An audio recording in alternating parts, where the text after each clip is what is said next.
Bismillahirrahmanirrahim. Assalamualaikum warahmatullahi wabarakatuh. Perkenalkan, nama saya Miftahul Azizah, kelas PAI 5A, jurusan Pendidikan Agama Islam, Fakultas Ilmu Tarbiyah dan Keguruan IAIN Sultan Amai, Gorontalo. Baiklah, saya akan membahas tentang materi-materi pilihan parenting education. Yang pertama yang perlu kita ketahui, apa itu parenting skill? Parenting skill adalah keterampilan dalam hal mengasuh anak. Setiap orang tua pada dasarnya tentu telah menguasai keterampilan ini. Selanjutnya, tujuan parenting skill. Ada dua tujuan parenting skill. Yang pertama, untuk meningkatkan pengetahuan serta keterampilan orang tua dalam melaksanakan pengasuhan yang baik agar anak memiliki kepribadian yang baik. Tujuan yang kedua adalah mempertemukan kepentingan dan keinginan pihak keluarga dan sekolah agar pendidikan karakter di sekolah dapat dikembangkan di rumah oleh orang tua. Selanjutnya kita masuk ke pembahasan. Di sini ada 3 poin penting dalam pembahasan kali ini. Yang pertama adalah pemikiran tentang anak. Yang kedua, pemikiran tentang orang tua. Dan yang ketiga adalah materi-materi parenting. Oke, yang pertama adalah pemikiran tentang anak. Mengapa anak kita tiba-tiba berperangai merusak dan memusuhi orang tua, guru, atau temannya? Nah, di sini orang tua itu bertugas harus mengetahui dan mempelajari karakter anak. Caranya adalah dengan memberikan waktu yang cukup untuk berinteraksi dan bercengkrama dengan anak, mendasarkan pada apa yang dilakukan oleh Rasulullah Shallallahu Alaihi Wasallam. Nah, selanjutnya, menurut Munif Khatib, ada beberapa alasan mengapa orang tua seharusnya suka bercengkrama dengan anak-anak, yaitu anak kecil itu cepat membuat dan cepat merusak. Anak kecil itu suka menangis. Anak kecil tidak punya rasa dendam. Anak kecil suka main tanah, dan yang terakhir, anak kecil tidak pernah menyimpan sesuatu untuk esok hari. Di sini pentingnya orang tua memiliki hubungan dengan anaknya. Selanjutnya, dengan memperbanyak waktu bercengkrama dengan anak-anak, ada keuntungan yang akan diperoleh oleh orang tua, yaitu orang tua akan mengetahui bakat terpendam dalam diri anak. Yang kedua, kepercayaan anak terhadap orang tua akan tumbuh subur. Yang ketiga, kesiapan anak dalam menghadapi masa ketaatan. Dan yang terakhir yaitu akan mendapatkan ketenangan.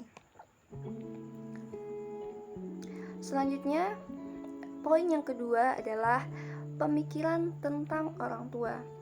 Saat ini ada sebagian orang yang takut menjadi orang tua, dan sebagian lagi orang tua yang tidak dapat berperan sebagai orang tua yang baik.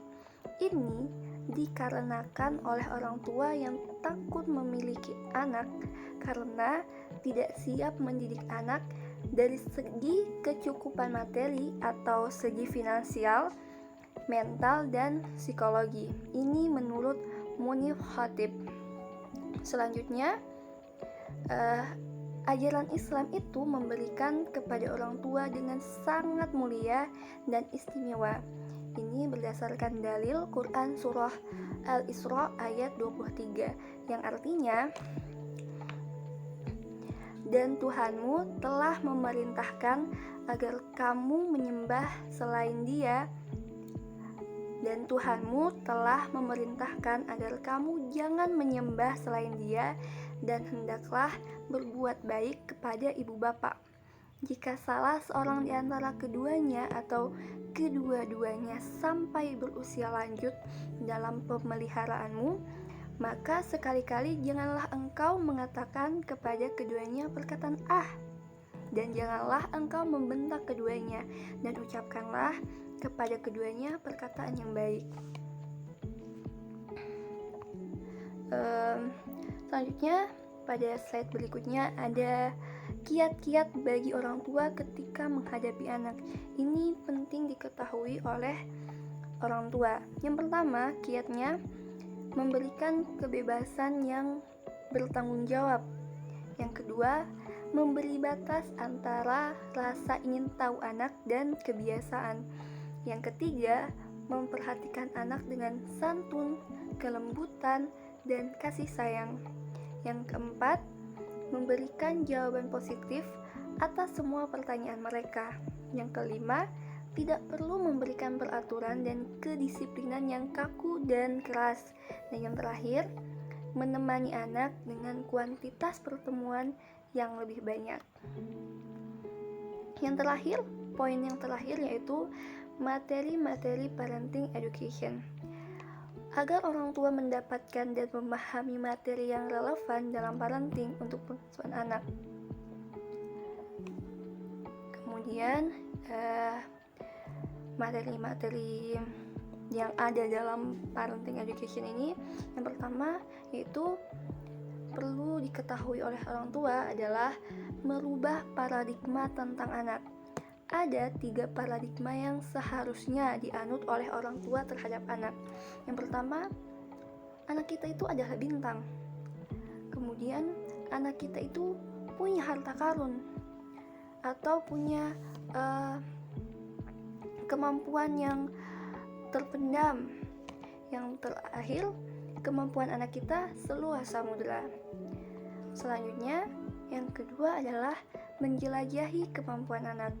Setelah memiliki paradigma yang benar tentang sosok anak, tugas orang tua adalah menjelajahi kemampuan anak.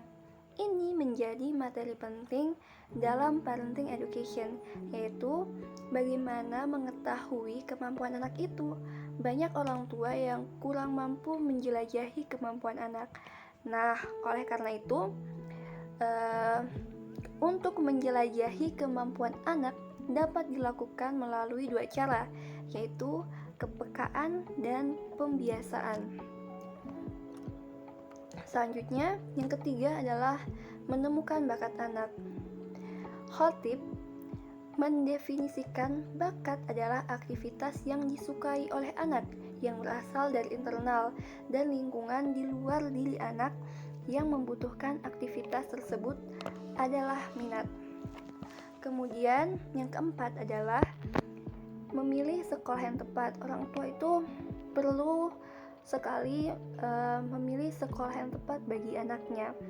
Materi parenting yang diberikan kepada orang tua adalah bagaimana mencari dan memilihkan sekolah yang tepat bagi anak.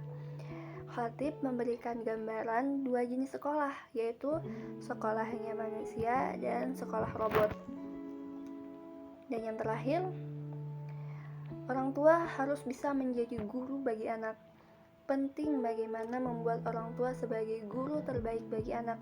Orang tua haruslah menjadi guru bagi anak. Oleh karena itu, bagaimana orang tua dapat menjadi guru terbaik harus dilatihkan. Orang tua semestinya memahami bagaimana anak belajar. Ia atau khatib mengelompokkan aktivitas belajar menjadi 3, yaitu alasan mengapa anak belajar, proses bagaimana anak belajar, dan hasil dari proses apa yang dipelajari oleh anak tersebut. Baiklah, okay, thanks for the attention. Lebih dan kurangnya saya mohon maaf. Wabillahi taufiq wal hidayah. Wassalamualaikum warahmatullahi wabarakatuh.